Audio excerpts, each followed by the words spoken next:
Hello everyone, I hope you're well. Ross here at Teacher Toolkit. Sorry, it's been some time since I last posted a live video.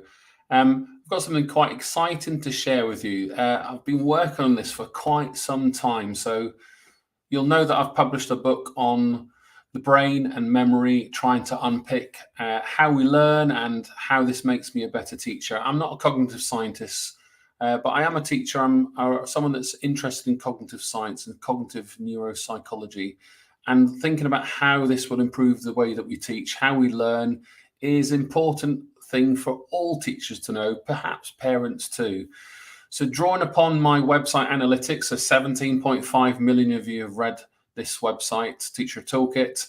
The average reading time 72 seconds. So, why not turn all the research of the book into bite-sized summaries? So, very similar to my Mark Plan Teach cartoons I published a number of years ago.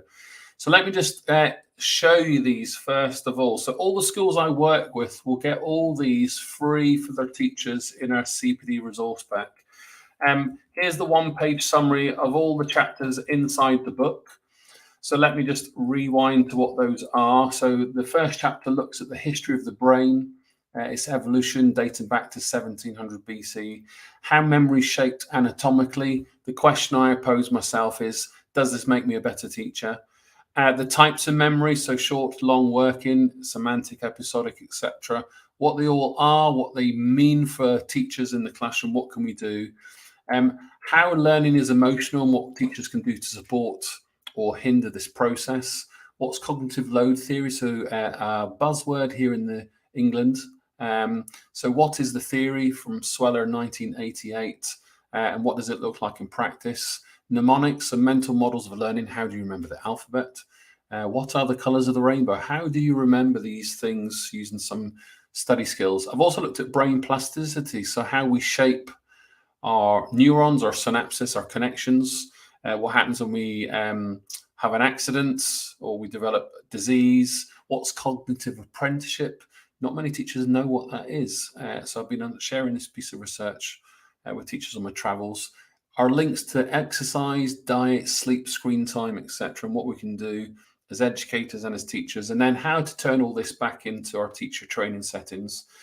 So just as a reminder, I'm going to show you all these 10 cartoons. You can download them on my site. So first of all, if I work with your teachers in your school, you're going to get all these for nothing. Newsletter subscribers will get all these tomorrow evening. And Joe Public or Joanne Public on the website will have to part with some hard cash.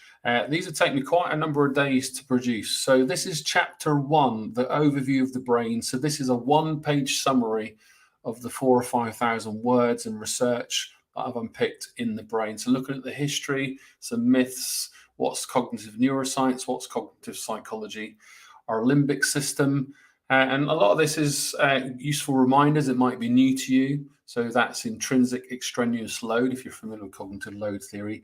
What happens when we shape memory anatomically? What happens when two neurons connect? We have 86 to 100 billion in our adult brain, and they can form 1 trillion synapses. So what happens when that happens? When memory actually forms. So there's your one-page summary. Chapter 3, types of memory. So over here, we've got explicit, implicit types, the hippocampi inside, what it is, and this methodology that we can use in our curriculum plans. For the emotional side of learning, so when we get stressed or excited, so adrenaline, cortisol, etc. When we get a dopamine hit from the reward loop, so well done, Ross, I'm really pleased with your work today. What happens there in our classrooms when we give somebody a piece of praise? Cognitive load theory, so Sweller 1988, what it is, what it looks like, how we're helping students move from novice towards expertise, how we can manage intrinsic and extraneous loads, so internal and external factors. Chapter 6 looks at mental models for learning. So this is it all here, telling stories, dual coding, such as I'm doing here. 7, brain plasticity. So, the central nervous system, neurotransmitters, what are the physical changes in our brain through healthy or unhealthy episodes. Cognitive apprenticeship, apologies for the preview link on there. I need to delete that. The process of model scaffolds, fade and coach is the traditional teaching. So this is what we do every day. But how do we bring learning to life? How do we make it visible?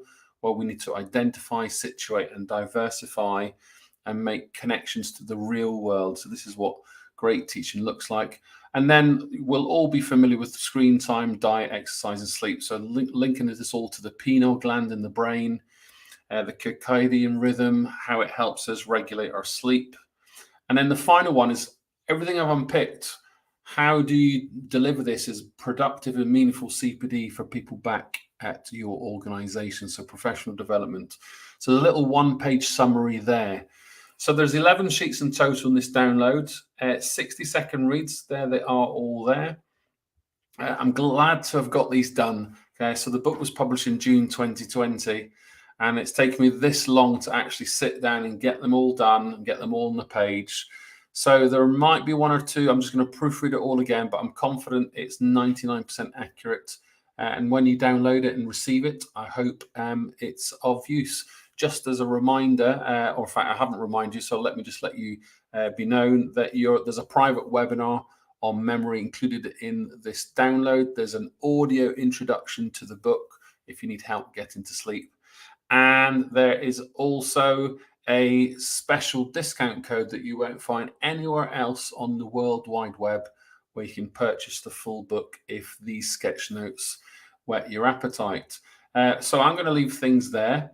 Apologies for the silence, but things have been busy physically and remotely, and I hope to get back to small live streams soon. Other than that, I hope you're well. I hope you're safe and happy, and thanks for watching. See you soon.